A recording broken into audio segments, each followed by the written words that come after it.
Isang ina mula sa Ormoc, Leyte, nangungulila sa kanyang only child. Mula kasi nang hiramin ng kanyang ex-partner ang kanilang anak, abay, mukhang wala na raw itong balak na ibalik sa kanya ang bata. Ang dapat sana'y bakasyon lang ng mag-ama. Mauwi na ba sa agawan ng kustudiya? Mula sa Ormoc, Leyte, lumipad pa Maynila si Jocelyn Dovis para sa isang mahalagang misyon. Bitbit ang isang kasunduan sa pagitan niya at ng ama ng kanyang anak. Desidido si Jocelyn na mahanap at makausap ang mag-ama. Sobrang hirap po ng naramdaman ko po na gustong-gusto ko pong puntahan agad yung bata or hanapin. Tinatanong ko po yung address kung nasaan po. Ayaw niya pong ibigay. Kwento ni Jocelyn, December 19, 2023. Dumalaw sa Ormoc City ang dati niyang karelasyon at ama ni Patricia na si Elvin Ordin para hiramin ang kanilang anak. So, hiniram niya po ito for Christmas and New Year. Yun po yung pangako niya sa akin. Ibabalik niya po after ng New Year yung bata. Sa akin po, para lang po magkaroon ng bonding sila ng bata, inalaw ko po yun. Sa kasunduan nila Jocelyn at Elvin na pareho nilang nilagdaan sa kanilang barangay hall sa Ormoc, nakasaad na ibabalik ni Elvin si Patricia ng January 3, 2024. Pero anong petsa na? Hindi pa rin isinosoli ni Elvin si Patricia. Binigyan ko pa po siya ng 2 days allowance. Sabi ko, sige, pwede ka pang magstay until 5 kung meron pong problema or ano, pwede pa until January 5. Kaya inantay ko pa rin po siya hanggang January 5. Tinext ko, sabi ko, ibalik mo yan. May school yan. Papasok na yan sa school. Huwag mo nang tagalan. Ayon sa Family Code of the Philippines, kapag hindi kasal ang mga magulang tulad ni Jocelyn at Elvin, dapat nasa kustodiya ng biological mother ng kanilang anak. Kaya naman si Jocelyn, desididong ipaglaban ang kanyang karapatan.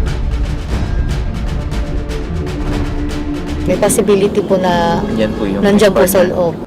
Kasama ang resibo, nagtungo si Jocelyn sa isang talyer sa Bacoor, Cavite kung saan nagtatrabaho si Elvin. Possible po na makita dito si Bob, yung ex-partner ko po before. Kasi dito po siya nagtatrabaho. Wala, hindi po siya nandito ngayon. Sumunod na pinuntahan ni Jocelyn ang isa pang talyer sa Las Piñas City. Yun po yung pangalawang shop. Doon din po siya nagpa-part-time ng trabaho po. Sa telepono na lang kami gusto. Elvin and Patricia, where na you? Ang last stop ni Jocelyn, ang bahay ng nanay ni Elvin. Sobrang kabang-kaba po ako na gustong-gusto ko na pong pasukin. Kaso yun nga po, meron po tayong process na kailangan sundin. Sure po ako, malakas po yung kutob ko na nasa loob po yung anak ko. Kaya naman si Jocelyn, nagpa siya ng dumulog sa barangay kasama ang resibo. Bit-bit ang mga resibo tulad ng birth certificate at pinirmahang kasunduan. Ipinaliwanag ni Jocelyn sa kawani ng barangay ang kanyang pakay. Hindi lang po ito yung ginawa niya po eh. Pangatlo na po ito. So, kung third times na? Yes po. Yung baby pa po, nabawi ko po yun. Kasi syempre siguro takot po siya kasi below 7 years old. Okay. Nabawi ko po. Yung 2021, yun po yung pinaka-worst na hirap po akong bawiin talaga kasi halos iba niya po ako sa Rio. Hindi pa ako makapasok noon. Ito po yung pangatlo na hindi ko na po makontak yung anak ko, na umiiyak po ako ng Christmas at New Year. Dahil hindi ko po makontak December 25 kahit magpadala lang po ako ng gift. Hindi na po makontak yung bata. Agad namang umaksyon ang barangay Talon 1 kasama ang resibo. Sinamahan ng mga opisyal ng barangay si Jocelyn sa bahay ni na Elvin. Humarap ang ama ni Elvin pero si Lolo mukhang ayaw pang sabihin kung nasaan ang kanyang anak at apo. Wala sila dyan. Di balik na lang kayo bukas. Walang tao dyan. Tawagan na lang. May number po ako ni... Yes po. Bausi po ito sa Bausi. Nandyan po ba si Sir Elvin? Nakakasabi na po kami. Sabi po na lang na kahintay na lang po. Mag-aantay na lang po kami dito ngayon. Ilang saglit pa, dumating na ang mag-ama. Agad silang pinagharap sa barangay ng Violence Against Women and Their Children o VAUSI officer. Ang paliwanag ni Elvin, hindi naman daw niya pinipigilan ang anak na umuwi sa Ormoc. Ano po yung gawin ko? Hilahin ko to para ibalik doon na ayaw niya umuwi. Pakisagot ko. Hilahin ko to? Pwede po. Talian ko to para umuwi lang doon? Hiram niya po na maayos yung bata. Dahil, kahit po sa kabila ng mga nakaraan namin, gusto ko pong makompleto yung anak ko na makilala po na may ama, makilala po na parang buo po, kahit hindi po kami nagkaroon ng magandang pagsasama. Kaso po, hindi na po ito yung isang beses na ginawa niya. Yung last 2021, pinahirapan mo rin ako ba na makuha yan. Sa tingin Ito mo, yung usapan sa tingin mo, natin. karin may Wait nagagawa lang nun? po, pinagsalita kita kanina. kinakatakot ko yung kung paano mo ko tawagin. Nandiyan ba yung nanay mong baliw? Ganito mo ako itok sa anak ko? Tama ba yun ba? Ano mga kayo sa ano? Child abuse ang inaano nito? Mali ang inaano nito? Nag-iimbento ng kwento? Separate na Nagtanong po siya, magbibitaw ko to. Ano yung ba yung child abuse dito? Mali ang ginagawa nito? Nag-iimbento ng kwento? Transfer ng digital property. Ilang saglit pa, dumating na ang mag-ama. Agad silang pinagharap sa barangay ng Violence Against Women and Their Children o VAUSI officer. Ang paliwanag ni Elvin, hindi naman daw niya pinipigilan ang anak na umuwi sa Ormoc. Ang say naman ng kanilang anak na si Patricia, Mas nafe-feel ko po na kahit malayo po yung papa ko po, mas nafe-feel ko po na mahal po ako ng papa ko po.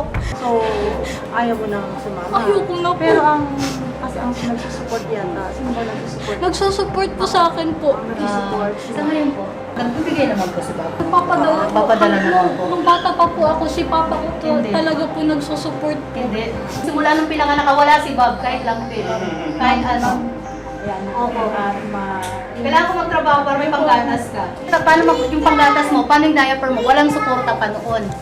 Kailan lang ba siya nagparamdam? Kaya kailangan ko magtrabaho.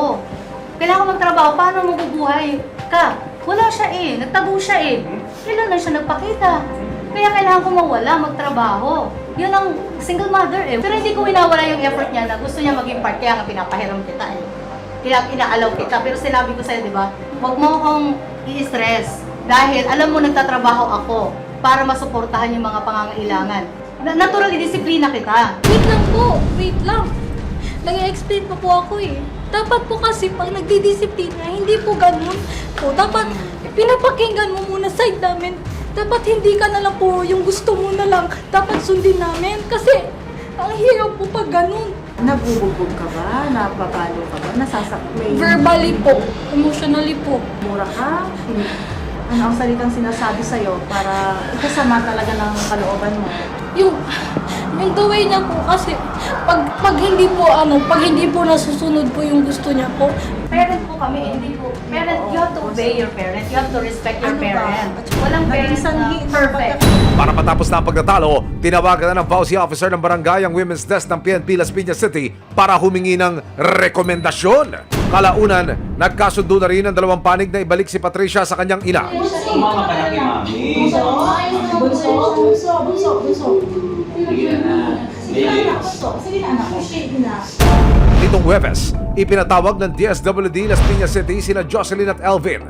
Dito, napagdesisyonan na dapat manatili kay Jocelyn si Patricia dahil may sapat na kakayahan naman daw ang ina na buhayin ng bata. Salamat po sa tulong po ninyo, sa resibo po at saka sa inyo, Sir Emil, na natulungan niyo po akong safely po na nabawi po yung bata.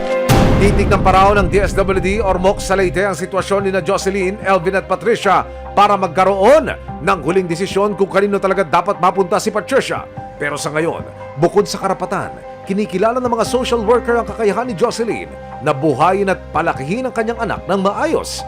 Sa kabila ng lahat, tanging ang kapakanan at best interest of the child ang kailangang isaalang-alang.